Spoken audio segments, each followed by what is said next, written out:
1971, a cold January morning. Louis Armstrong quietly entered the small studio room in his home and locked the door. He was 70 years old, his heart was failing, breathing hurt, and doctors had told him to never go on stage again.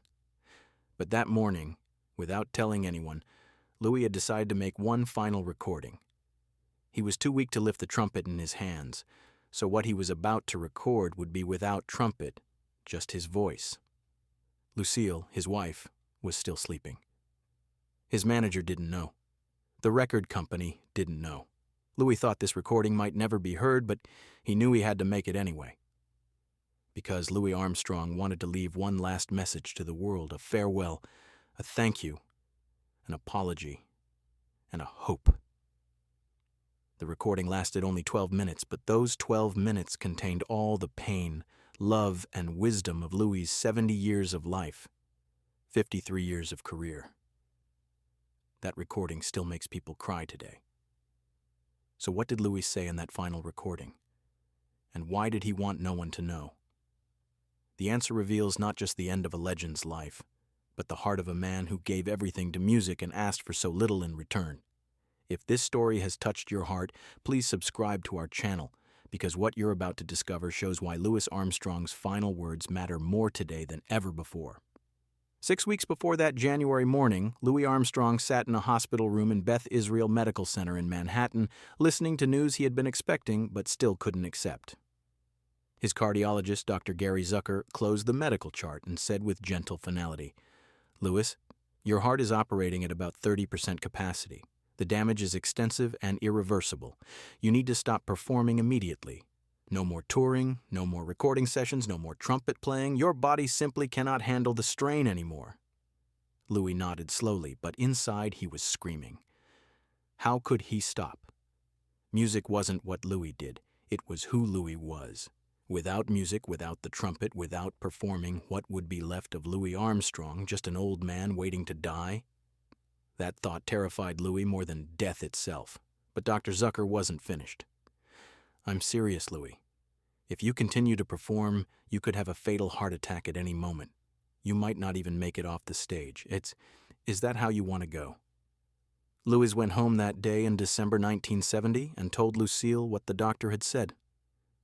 His wife of 29 years looked at him with eyes that had seen him through triumphs and struggles, through fame and exhaustion, through joy and pain.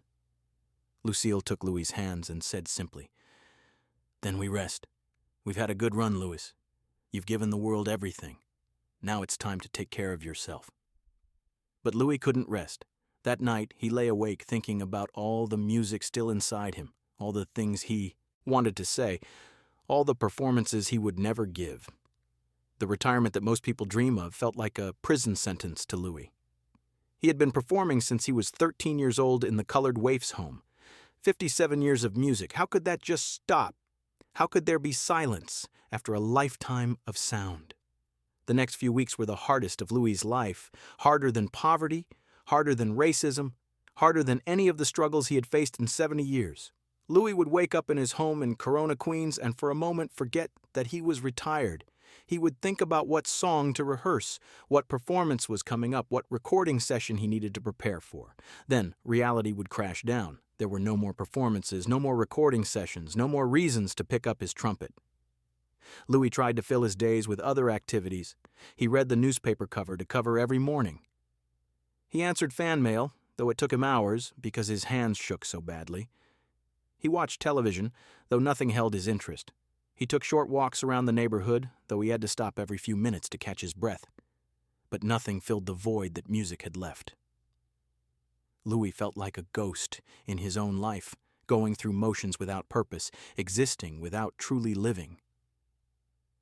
3 weeks before the final recording, something happened that would plant the seed of what Louis would eventually do.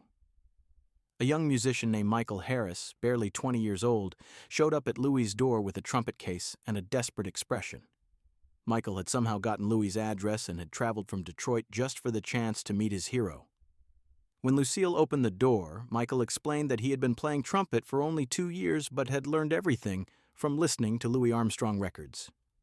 Lucille usually protected Louis from uninvited visitors, but something about Michael's earnest face and obvious devotion moved her. She invited him in. Louis was sitting in his favorite chair by the window, staring out at nothing, when Michael walked into the room. The young man froze, overwhelmed at actually seeing Louis Armstrong in person. Then Michael said something that would echo in Louis's mind for the next 3 weeks. "Mr. Armstrong, your music saved my life. I was in a dark place, and your trumpet pulled me out. I just wanted to say thank you before it's too late." The information in this video is compiled from documented interviews, archival news, books, and historical reports. For narrative purposes, some parts are dramatized and may not represent 100% factual accuracy. We also use AI-assisted visuals and AI narration for cinematic reconstruction. The use of AI does not mean the story is fake. It is a storytelling tool. Our goal is to recreate the spirit of that era as faithfully as possible. Enjoy watching. Louis invited Michael to sit, and they talked for 2 hours. About music, about struggle, about why the trumpet matters, about what it means to be an artist. Michael told Louis about growing up in poverty in Detroit, about his father leaving, about dropping out of school, about feeling like the world had no place for him. And then Michael heard, "What a wonderful world," on the radio, and something shifted inside him. He bought a used trumpet with money he earned washing dishes and taught himself to play by listening to Louis Armstrong records over and over. "Your music taught me that beauty can exist even in ugly circumstances," Michael said. "That joy is a choice, not a condition. That one person's art can reach across time and space and touch someone they've never met." Louis listened with tears in his eyes, not because he was sentimental, but because Michael had articulated something Louis had always believed but rarely heard expressed so clearly. Music wasn't entertainment. It was medicine. It was hope made audible. It was proof that human beings could create something beautiful even when surrounded by ugliness. After Michael left, Louis sat in silence for a long time, thinking about what the young musician had said. "Before it's too late." Michael had meant before Louis died, but Louis heard something else in those words. Before it's too late to say what needs to be said. Before it's too late to leave something behind besides recordings and performances. Before it's too late to tell the truth about who Louis Armstrong really was beneath the famous smile and the gravelly voice and the legendary trumpet playing. That night, Louis made a decision that he told no one about, not even Lucille. He would make one final recording, not a song, not a performance, but a message, a testament, a confession. And he would do it alone, in the small basement studio he had set up years ago for private practice and experimentation. Louis didn't know if anyone would ever hear it. He didn't know if it would matter. But he knew he had to make it, had to leave behind some record of Louis Armstrong the man, not just Louis Armstrong, the entertainer. 2 weeks before the recording, Louis started experiencing more serious health episodes that made the urgency of his decision even clearer. He had trouble breathing in the middle of the night and would wake up gasping, terrifying Lucille, who would rush to help him sit up and catch his breath. His hands shook so badly that he dropped a glass at dinner one night, shattering it on the floor and cutting his finger. The simple act of walking upstairs left him exhausted and dizzy. Louis knew his body was shutting down. The doctors had said months, maybe a year if he was lucky and careful. But Louis felt it happening faster than that. His body was tired of fighting, tired of struggling, ready to rest. Only his mind and spirit resisted, clinging to life, to consciousness, to the ability to think and feel and express. Do you think artists have a responsibility to leave behind more than just their art? Share your thoughts in the comments. During those 2 weeks, Louis spent hours in his study going through old photographs, letters, and memories. He looked at pictures of himself as a young boy in New Orleans, his face thin from hunger, but his eyes already showing that spark of determination that would carry him through life. He read letters from fans who wrote to thank him for music that had helped them through grief, through illness, through despair. He examined posters from concerts in cities around the world, Paris, London, Tokyo, Sydney, places he never dreamed he would visit when he was a poor kid in Storyville. And Louis thought about the journey from that hungry boy to this dying old man, all the miles traveled, all the notes played, all the joy given and received. He thought about his mother, Mary Ann, who had worked so hard to keep him alive, who had sacrificed everything so her son might have a chance. He thought about his time in the colored waif's home where Peter Davis had handed him a cornet and changed his life forever. He thought about King Oliver, who had mentored him and brought him to Chicago. He thought about the racism he had faced, the doors closed because of his skin color, the indignities endured with that famous smile. He thought about his marriages, his friendships, his failures, his triumphs. And Lewis realized he had never really told this story, his real story, the one beneath the public image.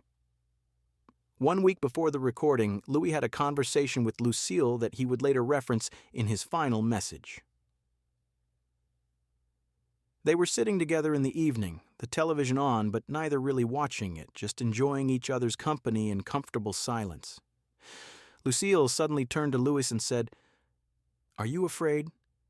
Louis knew what she meant. "Are you afraid of dying?" Louis thought about it carefully before answering.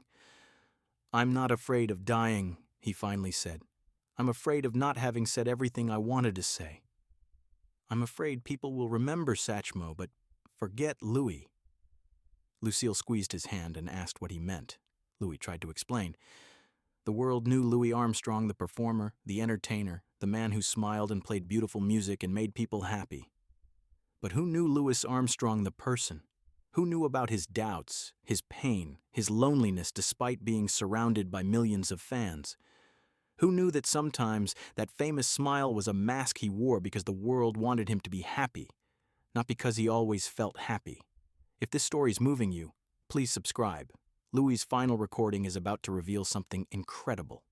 Lucille listened and then said something that gave Louis permission to do what he was already planning. "Then tell them, Louis. You've spent your whole life giving people what they wanted. Maybe it's time to give them what they need, the truth." Those words echoed in Louis's mind for the next week. Give them the truth, not the polished public image, not the carefully maintained persona, but the real Louis Armstrong, vulnerable and human and flawed and beautiful in his imperfection. That's what Louis decided his final recording would be. The truth. Not a performance.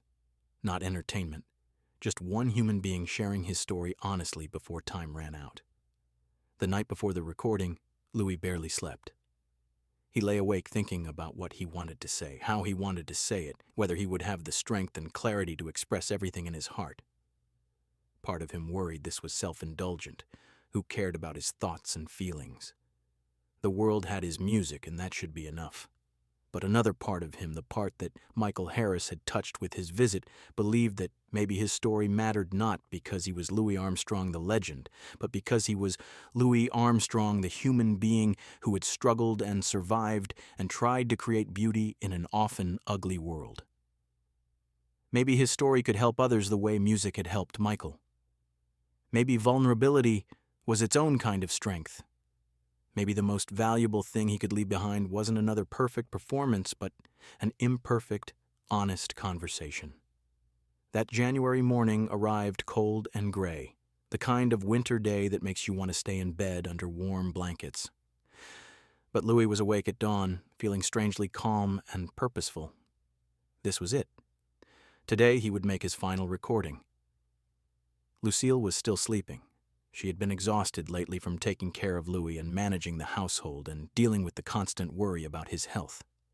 Louis was grateful for the quiet and solitude. He needed to be alone for this. He went to the kitchen and made himself tea, something warm to soothe his throat and steady his nerves. His hands shook as he held the cup, but that was normal now. Everything shook. Hands, legs, voice. His body was falling apart, but his mind was still sharp, still clear, still capable of thought and expression. At 7:30 in the morning, Louis descended the stairs to his basement studio, moving slowly and carefully, holding the railing tightly. Each step was an effort, and by the time he reached the bottom, he was breathing heavily and had to sit down for several minutes to recover. The studio was small and cluttered with musical equipment, old posters, photographs on the walls, and his beloved trumpets arranged on stands like old friends keeping him company. Louis looked at those trumpets and felt a pang of loss so deep it physically hurt. He would never play them again. Never feel the cool metal against his lips. Never experience that rush of creating music, of taking breath and transforming it into sound and emotion. That part of his life was over. But maybe, in a different way, he could still create something meaningful with just his voice, just his words, just his truth. Lewis set up the recording equipment with practiced efficiency despite his shaking hands. He had done this thousands of times over the decades, setting levels, positioning microphones, checking sound quality. This was familiar territory, even though the purpose was completely different from any recording he had ever made. He sat in the chair in front of the microphone, looked at the reel-to-reel tape recorder to make sure it was working properly, took a deep breath, and pressed record. For the first few seconds, Louis said nothing. He just sat there, gathering his thoughts, steadying his breathing, preparing to speak from his heart without filter or performance or concern for how it would be received. Then, Louis Armstrong began to talk, and what came out was 12 minutes of raw, honest, heartbreaking, and ultimately hopeful testimony that would later be called one of the most powerful pieces of recorded human expression ever created. "My name is Louis Armstrong," he began, his voice rough and tired but still carrying that distinctive quality everyone recognized. "And if you're hearing this, I'm probably gone. I want to talk to you today not as Satchmo, not as the entertainer you've known for all these years, but as Louis. Just Louis, a man who lived 70 years, made a lot of music, made a lot of mistakes, and tried his best to leave the world a little better than he found it." Louis paused, cleared his throat, and continued. "I don't know why I'm making this recording. Maybe it's vanity. Old man wants to have the last word. Maybe it's fear, scared I'll be forgotten or misunderstood. Or maybe it's love, wanting to leave something behind for the people who gave me so much. I think it's all three, if I'm being honest." Then Louis began to tell his story. Not the public version everyone knew, but the private truth he had carried for 7 decades. He talked about his mother Mary Ann washing laundry for white families to keep food on the table, working herself to exhaustion so Louis might have a chance at life. He talked about the hunger that was so constant in his childhood that he sometimes thought it was normal to feel empty and weak all the time. He talked about the moment in the colored waif's home when Peter Davis handed him a cornet, and something inside Louis came alive for the first time. "I didn't know what I was looking for until I found it," Louis said. "That horn wasn't just an instrument. It was my voice, my identity, my salvation. Everything I couldn't say with words, I could say with music. Every hurt, every hope, every dream. The trumpet could express it all." Louis talked about the racism he had faced throughout his career, the constant humiliations of segregation, the pain of entertaining white audiences who loved his music but wouldn't let him use their restroom or eat in their restaurant. "People ask me why I always smiled," Louis said, his voice cracking slightly. "They thought I was happy all the time, unbothered by the injustice. But that smile was armor. It was how I survived in a world that wanted to break me. If I smiled, if I stayed cheerful, if I played the role they expected, maybe I could keep making music, and making music was all I ever wanted to do." Louis paused, and in the silence you could hear him breathing heavily, struggling. "But I want young people to know, especially young black people, you don't have to smile through injustice. You don't have to be grateful for scraps. You don't have to make yourself smaller so others feel comfortable. I did what I had to do to survive my time. But times are changing, and you have the right to be angry, to demand better, to refuse to accept less than you deserve." Then Louis talked about loneliness, about how fame had isolated him in ways people didn't understand. "I was surrounded by millions of fans, but I often felt alone," he said, "because they loved Satchmo, the character I played for them. But who loved Louis? The man who was scared and tired and sometimes didn't know if he could keep going.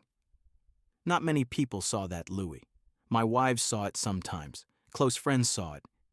But mostly I kept it hidden because I thought that's what I was supposed to do, keep smiling, keep entertaining, keep giving even when there was nothing left to give."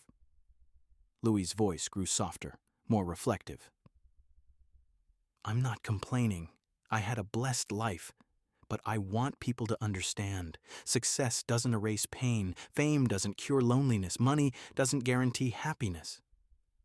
Those are just different versions of the same struggle everyone faces, trying to figure out who you are and what your life means." At this point in the recording, Louis took a long pause, and when he spoke again, his voice was thick with emotion. I want to thank some people before I go.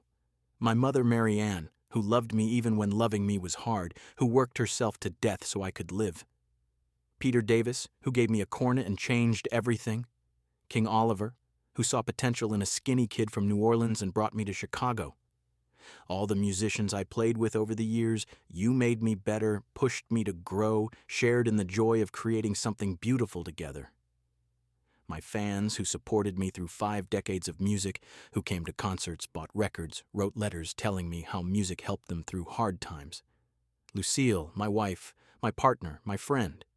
You gave me a home, a life, a reason to keep going, even when I wanted to give up.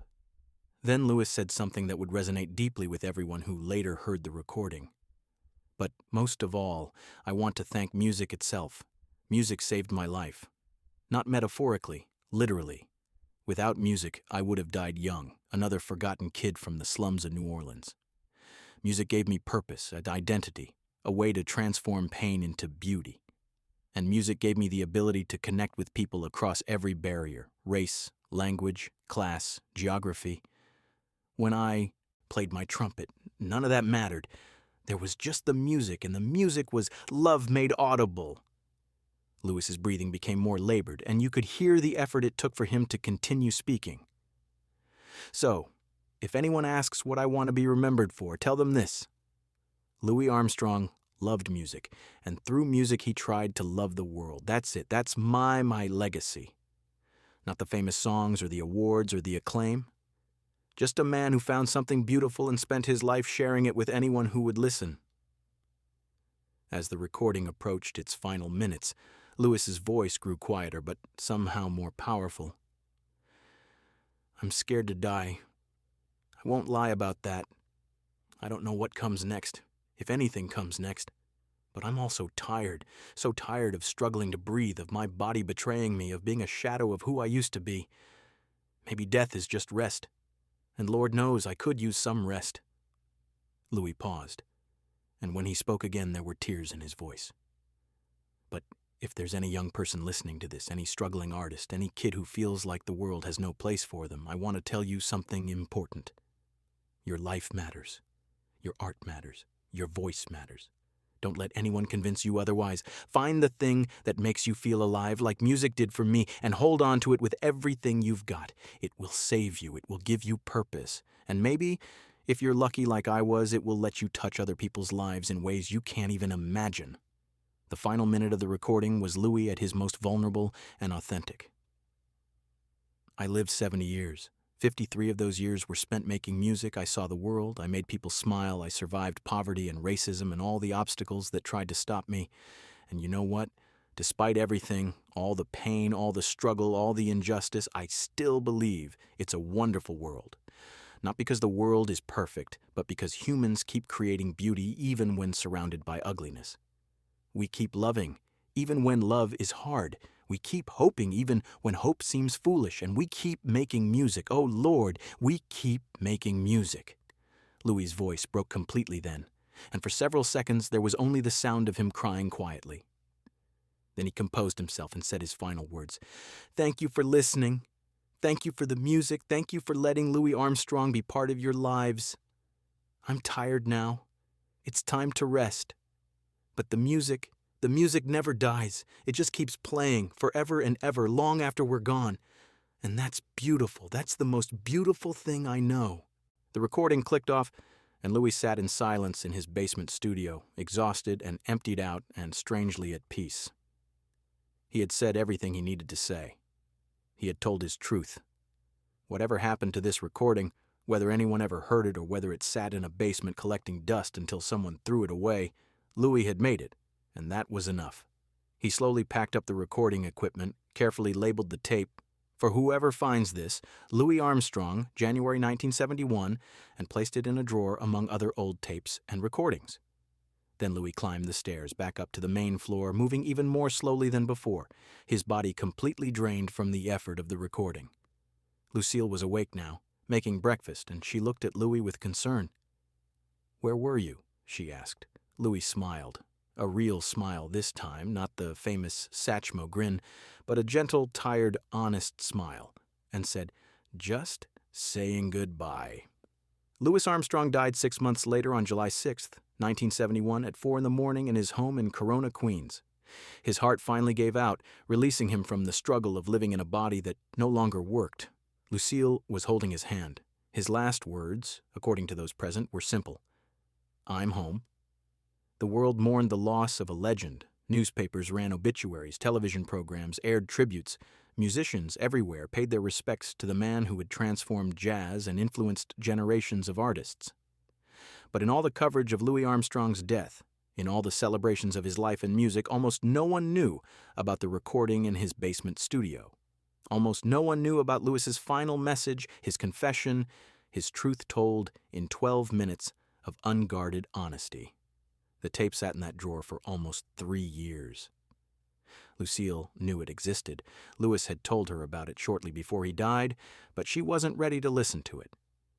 The grief was too fresh, the loss too painful. Every time she thought about playing that tape, about hearing Louis's voice speaking directly to her from beyond death, Lucille couldn't bring herself to do it. So the tape remained hidden, a secret testimony waiting to be discovered. Then, in 1974, a music journalist named Dan Morgenstern was working on a comprehensive biography of Louis Armstrong and asked Lucille if there were any personal recordings or unreleased material that might add depth to the book. Lucille remembered the tape. She found it in Louis's basement studio exactly where he had left it, labeled in his handwriting. With trembling hands, she gave it to Dan and asked him to listen to it first, to tell her if it was something the world should hear or something that should remain private. Dan Morgenstern listened to that 12-minute recording alone in his studio, and by the end he was crying so hard he could barely breathe. This wasn't just historically significant material, this was one of the most profound pieces of human testimony he had ever encountered.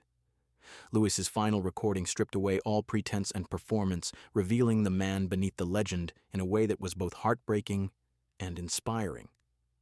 Dan called Lucille immediately and said, "This needs to be heard, not just by Louis Armstrong fans, not just by music scholars, but by everyone. This is Louis's gift to the world, his final performance and his greatest one." Lucille agreed, though it terrified her to share something so intimate and vulnerable. But Louis had recorded it for a reason. He had wanted to leave this message, and denying the world access to it would be denying Louis his final wish. The recording was first released as part of a documentary about Louis Armstrong's life in 1975, and the response was overwhelming. People who had loved Louis's music for decades heard him speak with raw honesty for the first time and felt they finally understood the man behind the trumpet. Young people discovering Louis Armstrong for the first time connected with his message about struggle, survival, and the transformative power of art. Critics called it the most important recording Armstrong ever made, not because of its musical content, but because of its human content. The recording was played on radio stations, quoted in newspapers, discussed in classrooms. People wrote letters to Lucille describing how Louis's final message had impacted them, helped them through depression, inspired them to pursue their art, reminded them that vulnerability is strength, showed them that even legends struggle and doubt and fear. What made the recording so powerful was its complete absence of performance or artifice. This was Louis Armstrong without the smile, without the showmanship, without concern for audience approval. This was just a dying man speaking his truth while he still had breath and voice to do so. And paradoxically, in that moment of total vulnerability, Louis was more powerful than he had ever been on stage, because he wasn't trying to entertain or impress or meet expectations. He was just being human, scared and grateful and tired and hopeful all at once. And everyone who heard it recognized themselves in that humanity, saw their own struggles reflected in Louis's confession, felt less alone in their own fear and doubt. Over the decades since its release, Louis Armstrong's final recording has taken on almost sacred status in music history. It's studied in universities, played at memorial services, referenced by artists trying to understand what authenticity really means. Musicians talk about pulling a Satchmo, that moment when you stop performing and just tell the truth, when you strip away the persona and show who you really are. The recording has been sampled in hip-hop songs, quoted in poetry, adapted into stage plays and documentaries. But more importantly, it has touched individual lives in ways Louis could never have imagined. People facing terminal illness find comfort in Louis's honest confrontation with mortality. Young artists struggling with self-doubt hear Louis's encouragement to keep creating despite fear. People dealing with racism and injustice understand Louis's complex navigation of a world that loved his talent, but not his humanity. Today, more than 50 years after Louis Armstrong died, that 12-minute recording remains one of the most listened-to pieces of audio in music archives. Not because it's beautiful music, there's no music in it at all, but because it's beautiful humanity. Louis Armstrong, in his final act as an artist, gave the world not another performance but something more precious: permission to be human, to be vulnerable, to admit fear and pain while still choosing hope and love. That January morning in 1971, when Louis sat alone in his basement studio and pressed record, he didn't know if anyone would ever hear what he was about to say. He didn't know that his words would still be moving people to tears 5 decades later. He just knew he had something to say, and time was running out. And maybe, just maybe, his truth could help someone else the way music had helped Michael Harris and millions of others. Louis Armstrong's last recording before death wasn't his greatest musical achievement. It was his greatest human achievement. Because in those 12 minutes, Louis did what he had done his entire life. He transformed his private pain into public beauty. He took his individual story and made it universal. He used his final breath not to demand recognition or settle scores, but to encourage others and express gratitude and remind everyone that despite everything, it's still a wonderful world. That's the confession that made the world cry, not because it was tragic, but because it was true. Louis Armstrong, legend and icon and revolutionary musician, was also just Louis, scared and flawed and tired and hopeful, just like the rest of us, just like everyone who has ever struggled to find meaning in life, to create beauty from pain, to leave something behind that matters. On that cold January morning, Louis Armstrong made his final recording and said everything he needed to say. 6 months later, he was gone. But the recording remains, a voice from beyond death speaking directly to anyone who needs to hear it, saying, "Your life matters. Your art matters. Your truth matters. Don't give up. Keep creating. Keep loving. Keep believing that it's a wonderful world, not because it's perfect, but because we're all in it together, making music, sharing stories, trying our best to be human in a world that often makes humanity difficult." That was Louis Armstrong's final gift. Not another perfect performance, but a perfectly imperfect confession that reminded us all what it means to be alive, to be an artist, to be human. And 50 years later, that gift is still being opened, still being received, still bringing tears and hope and inspiration to everyone who hears it. Because some music never stops playing, some messages never stop mattering, and some voices, like Louis Armstrong's, never stop speaking truth.